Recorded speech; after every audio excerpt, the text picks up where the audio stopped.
ये है ग्रीनलैंड, दुनिया का सबसे बड़ा और मिस्टीरियस आइलैंड जो आने वाले टाइम में दुनिया का सबसे इम्पोर्टेंट आइलैंड बनने जा रहा है। Greenland, where global competition appears to be brewing. China. Moscow's military reach continues to expand elsewhere.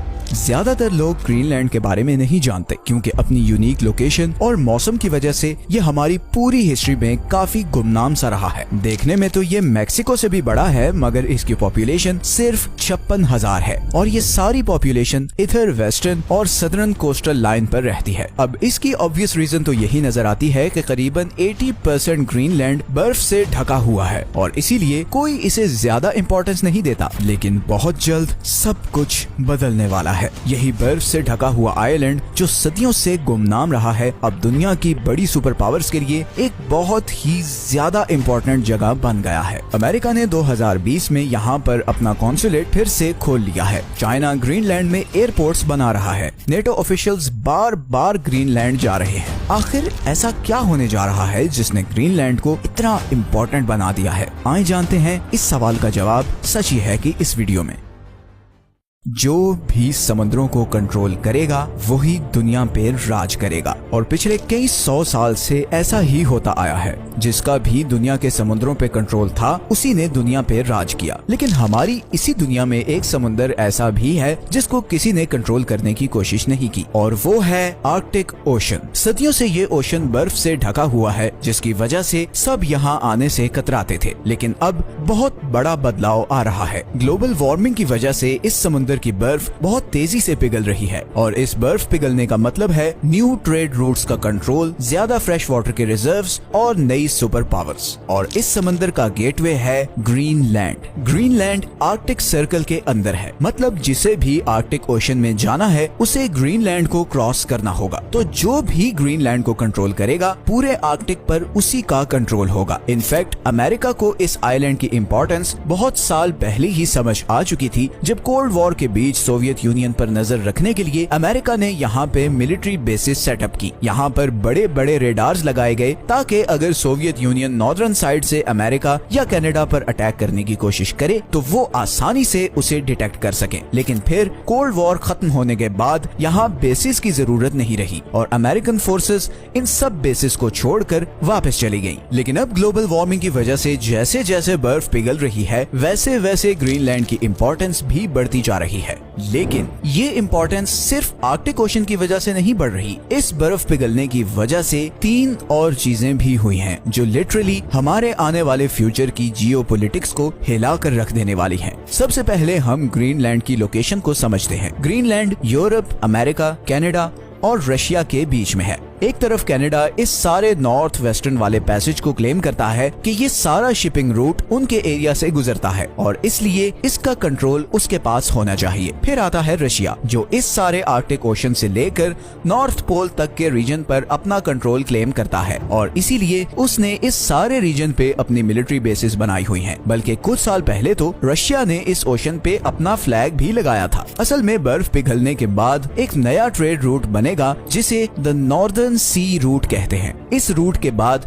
East Asia, Europe और नॉर्दर्न अमेरिका के बीच सी ट्रेड डिस्टेंस बहुत कम हो जाएगा। बिकॉज अभी जैसे ईस्ट एशिया और यूरोप की मोस्टली ट्रेड सुएज कैनाल के थ्रू होती है तो फिर वो आसानी से इस रूट के थ्रू होगी। बिकॉज ये रूट उससे काफी छोटा है और क्योंकि ये रूट रशिया के कंट्रोल में होगा तो वो इस ट्रेड रूट से खूब पैसा कमाएगा और इसीलिए अमेरिका बिलियंस ऑफ डॉलर्स की आइस ब्रेकर शिप्स बना रहा है ताकि उसकी नेवी इस सारे आर्कटिक रीजन को पेट्रोल करे और वो इस रीजन पर अपना कंट्रोल रख सके। फिर आता है चाइना जो कि एक बिल्कुल नॉन आर्कटिक कंट्री है, मतलब चाइना का आर्कटिक ओशन के साथ कोई बॉर्डर नहीं, मगर फिर भी चाइना इस सारे रीजन में बहुत एक्टिव है और उसकी एक रीजन तो ये पोलर सिल्क रोड है जो वो रशिया के साथ मिलकर बना रहा है और दूसरी रीजन है ग्रीनलैंड का ये छोटा सा शहर नारसाक। इस एक छोटे से शहर में पूरी दुनिया के 25% रेयर अर्थ मिनरल्स हैं। ये वही मिनरल्स हैं जिनकी वजह से हमारी सारी टेक्नोलॉजी चल रही है। स्मार्टफोन से लेकर MRI machines, electric cars, military jets, हमारा सारा फ्यूचर इन्हीं रेयर अर्थ मिनरल्स पर डिपेंडेंट है। और जैसे जैसे बर्फ पिघल रही है ग्रीनलैंड के ये रिसोर्सेज डिस्कवर होना शुरू हो रहे हैं। और सिर्फ यही नहीं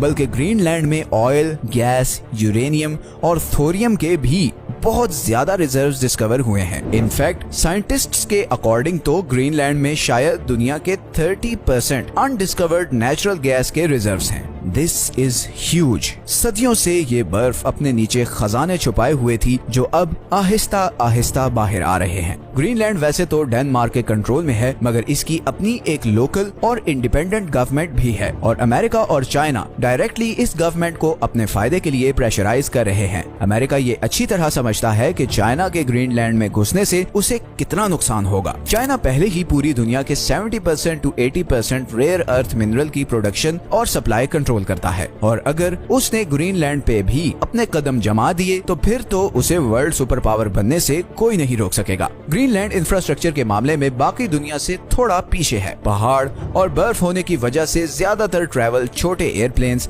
हेलीकॉप्टर या फिर छोटी शिप्स और ऐसे बर्फानी कुत्तों के थ्रू होता है। ऐसे में 2017 में ग्रीनलैंड के प्राइम मिनिस्टर चाइना गए और उनसे एयरपोर्ट बनाने के लिए फंडिंग की रिक्वेस्ट की। चाइना तो पहले ही ऐसे किसी मौके की तलाश में था तो उसने फौरन हाँ कर दी, मगर इस डील ने अमेरिका में खतरे की घंटी बजा दी। अमेरिकन गवर्नमेंट ने फौरन डेनमार्क को प्रेशराइज किया कि वो ग्रीनलैंड पर दबाव डाल के ये डील कैंसिल करवाए और ऐसा ही हुआ। ग्रीनलैंड ने चाइना से ये एग्रीमेंट खत्म कर दिया और फिर चाइना के बजाय डेनमार्क ने इन एयरपोर्ट्स को फंड करना शुरू कर दिया और जाहिर है डेनमार्क को ये पैसे अमेरिका ही दे रहा था। इसी तरह चाइना की तो पहले से ही ग्रीनलैंड के रेयर अर्थ मिनरल्स पर नजर थी तो उसने ग्रीनलैंड के साथ जिंक और लेड माइन करने के लिए एक डील साइन की, लेकिन कुछ ही टाइम बाद इन माइंस के मालिक ने अचानक चाइना से ये डील खत्म कर दी और फिर इन माइंस के मालिक को अमेरिका से $650 मिलियन का चेक मिला, जिससे सबको क्लियर हो गया कि ये डील खत्म करने के पीछे किसका हाथ था। तो अमेरिका भरपूर कोशिश कर रहा है कि चाइना इस आइलैंड में एंटर ना हो।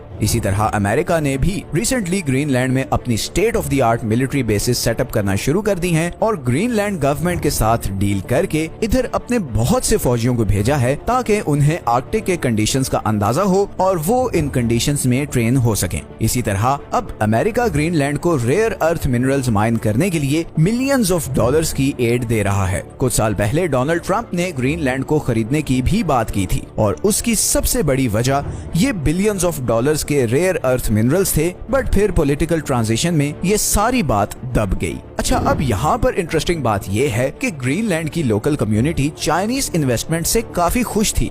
उनकी चाइना के बारे में काफी फेवरेबल ओपिनियन है और अभी चाइना हर कोशिश में है कि वो ग्रीनलैंड तक अपनी एक्सेस रखे और इसीलिए अमेरिका की इतनी ऑपोजिशन के बावजूद चाइना की ग्रीनलैंड की फिशिंग और टूरिज्म इंडस्ट्री में काफी इन्वेस्टमेंट है। तो all in all world super powers actively Greenland को कंट्रोल करने की कोशिश कर रहे हैं। जैसे जैसे टाइम गुजर रहा है वर्ल्ड जियोपॉलिटिकल मैप चेंज हो रहा है, दुनिया के फोकल पॉइंट्स चेंज हो रहे हैं और नई अपॉर्चुनिटीज और नई पावर्स सामने आ रही हैं। इन चेंजेस के नताइज दुनिया पर क्या होंगे ये तो शायद आने वाला वक्त ही बताएगा। ये हैं वो सारे सोर्सेज जहां से हमने इस वीडियो के लिए कंसल्ट किया है। अगर आपको आज की वीडियो अच्छी लगी है तो इसे लाइक और चैनल को सब्सक्राइब जरूर कर दें। अपनी ओपिनियन और सजेशंस कमेंट्स में जरूर दें। मिलते हैं नेक्स्ट वीडियो में एक और इंटरेस्टिंग टॉपिक के साथ। अपना ख्याल रखें। अल्लाह हाफिज।